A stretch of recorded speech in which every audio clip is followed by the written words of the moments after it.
这双是李宁今年最新款的音速12，而这双是 CJ 麦克勒姆的最新款签名鞋 CJ3，他们的代言人都是 CJ 麦克勒姆，他们俩也是李宁篮球矩阵当中唯二2双定位跑动的篮球鞋。按价格和配置来看，他们理应是2双属性相似，但是一双更加适合大众，另一双则是定位更高，更加适合进阶型选手去选择的鞋款。但是在我的体验下来 ，CJ3 确实还不错，确实是一双出色的实战鞋。但是这双音速12嘛，就有一些一言难尽了。那具体这2双鞋在实战方面的表现究竟如何？欢迎收看由您亲自点赞赞助播出的节目《亚当球鞋》。我们今天就一起来聊聊这2双鞋，音速12和CJ3。我们先来看看它们各自的参数配置。音速12单支42码，360克，中底使用了全掌的 Lightform Plus 作为框架，加上前后掌分离式的泵，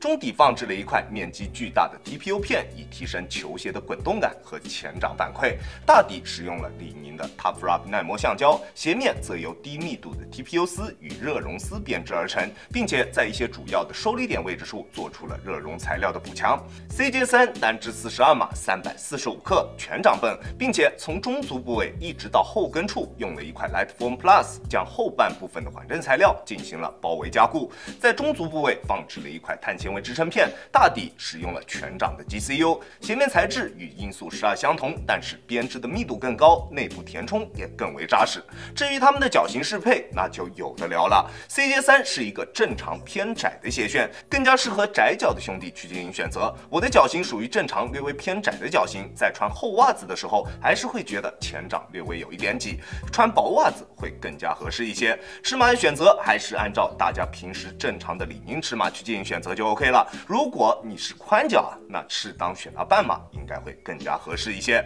而这一双音速12的鞋楦可以说是一个非常阴间的鞋楦。刚开始大家都说它比较适合宽脚，但是我并不这么觉得。我在穿这一双鞋的时候，球鞋外侧的鞋面与我的双脚贴合度非常高，而在内侧则会有非常多的多余空间。它的鞋楦是歪的，这你受得了吗？如果宽脚去穿它，那你的脚就会被它挤压到内侧去。如果你没有一个肥大的大脚趾，你一定没有办法在这一双鞋身上得到一个好的包裹体验。这一双鞋的尺码选择我就不在这里说明了，因为我真的不推荐大家去购买这一双鞋。怪异的鞋楦、较薄的内部填充、较软的鞋面，这一系列的问题都让这一双鞋在动态情况下表现得异常糟糕。这一双鞋在静态体验下其实并没有什么问题，除了前掌略微有一点点偏宽之外，其他部位的包裹锁定好像都没什么问题。但是一旦动起来之后，这一切都变了。在做一些大幅度变向的时候，你能明显感觉到双脚在鞋内的位移，并且移动的距离非常大。而且这种位移的情况不单单只有在它的前掌部位，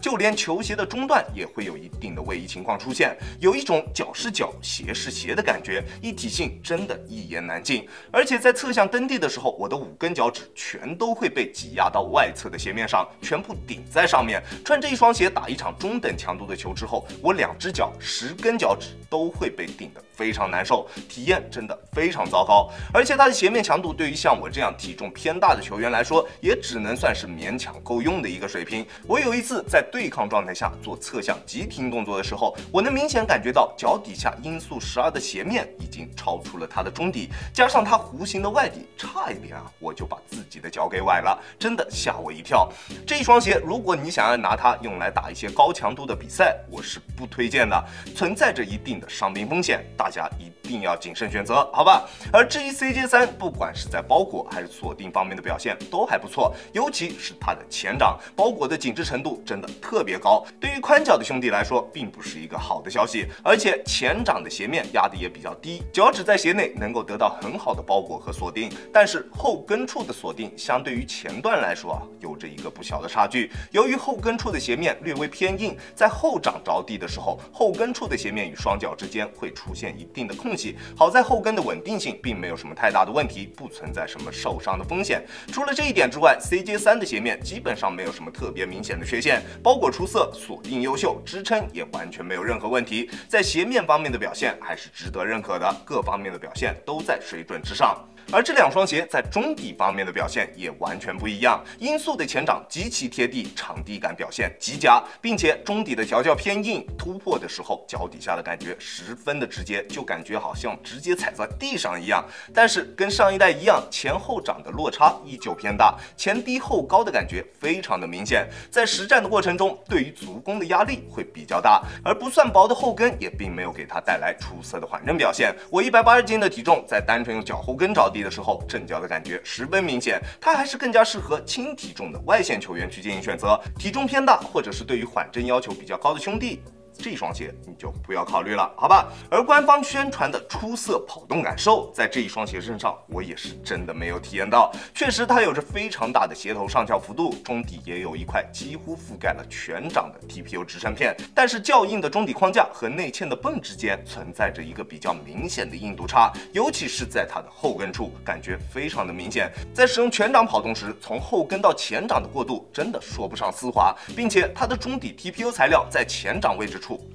明显偏软，并不能提供给我们特别明显的推进感或者说是弹射感。所以你说这双鞋好跑吗？我只能说是并不差，但是远没有我预期当中的那么出色。毕竟这一点是宣传当中说的最多的一点，说这一双鞋有多好跑啊，跑起来跟跑鞋一样，鞋头上翘有多高啊，巴拉巴拉的一大堆。但是在我穿下来，这不就是大部分的外线篮球鞋都有的一个水准吗？没有那种可以跟其他篮球鞋拉开一个档次的那种差距，你懂我意思吧？反倒是这一双没有做太多宣传的 CJ3，它在跑动方面的感受倒确实非常出色，中底的龙骨落差适中，存在着一点点前低后高的感觉，不仔细去感觉啊，基本上是体验不出来的。中底的整体调教偏韧弹，反应性出色，缓震极限也非常高。我180斤的体重，穿它在单纯用脚后跟着地的时候，震脚的感觉也并不明显。不过它的中底厚度作为一双外线鞋来说，还是略微有一些的偏厚，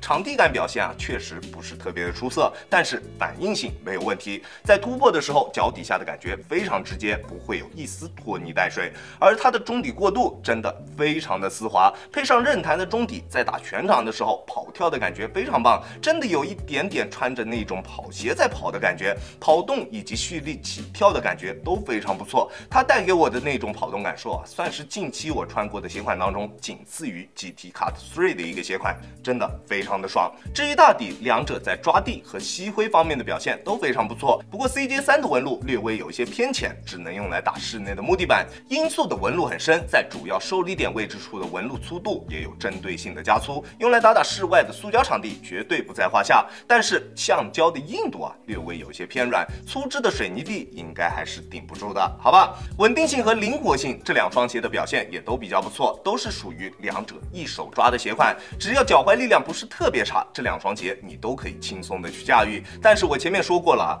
体重偏大的球员穿音速可能会出现一定的崴脚风险，它的鞋面一旦兜不住了，那就会有非常大的概率出现侧翻，这一点大家必须要了解到，好吧？这两双鞋定位相同，但是体验完全不同。音速12我不推荐大家购买，它的鞋楦怪异，确实是宽啊，但是这好像宽的也不对路子啊，整体的动态锁定不算特别出色，也并没有什么特别亮眼的优点，能够稍微掩盖一下它的这一些缺陷。想买音速的兄弟可以看看去年的音速11，那双鞋会比这一双音速12好穿得多。而至于 CJ3，我体验下来啊，整体还是非常不错的，好跑好跳，能用来打高强度的比赛。除了后跟锁定在动态情况下会有一点点小问题之外，没有其他特别明显的缺陷。如果你是偏窄的脚型，喜欢好跑好跳的鞋子，那这一双 CJ3 会是一个非常不错的选择。CJ 这一个系列据说可能是没有下一代了，我倒是挺喜欢这一个系列的，这个系列的每一个鞋款我都非常喜欢。二代确实存在着一定的内扣问题，但是除了有一点内扣之外，其他方面的表现真的都挺不错。一代确实在抓地方面表现的不是特别好，但是除了抓地之外，其他问题你也挑不出来，对吧？从一代到3代，每一代都有着出色的实战表现，真的非常的难得。当然，以后音速系列如果能够延续 CJ 签名鞋的这一个水准，那我还是可以接受的。或者把 CJ 的签名鞋作为音速 Ultra 来推出，我觉得这也不失为一个不错的方式，用来延续 CJ 这一个优秀的系列。OK， 这就是本期视频的全部内容了。再次感谢大家观看本期的亚当球鞋。如果你觉得我的视频还有点意思，欢迎大家在各大平台搜索亚当球鞋找到我，一定要记得点击关注哦。好了，那我们下期视频再见吧，大家有空来做 ，peace。